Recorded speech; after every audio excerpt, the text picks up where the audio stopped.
ગોંડલના ગણેશ જાડેજાને હજુ નહીં મળે રાહત। ગણેશ જાડેજા વિરુદ્ધ જૂનાગઢ કોર્ટની અંદર પોલીસે ચાર્જશીટ રજૂ કરી, જેથી જામીન માટેની હાઈકોર્ટમાં કરેલી અરજી ગણેશ જાડેજાએ પરત ખેંચવી પડશે। સંજય સોલંકી સાથે કરેલી મારપીટ અને અભદ્ર વ્યવહારના કેસમાં ગણેશ જાડેજા સહિત 11 આરોપીઓ છેલ્લા 3 માસથી જૂનાગઢની જેલમાં છે। તો ગોંડલના ગણેશ જાડેજાને હજુ પણ રાહત નહીં મળે। ગણેશ જાડેજાને હજુ પણ જેલમાં જ રહેવું પડશે।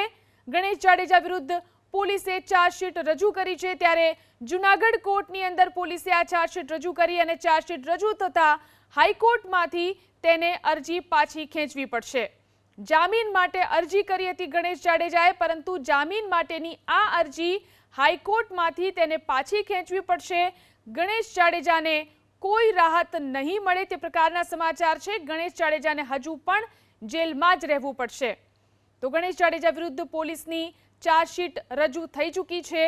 પોલીસે કોર્ટની અંદર આ ચાર્જશીટ રજૂ કરી છે। જૂનાગઢ કોર્ટમાં પોલીસે આ ચાર્જશીટ રજૂ કરી અને ચાર્જશીટ રજૂ થતાં જ હાઈકોર્ટમાંથી જામીન માટેની અરજી ગણેશ જાડેજાએ પાછી ખેંચવી પડશે।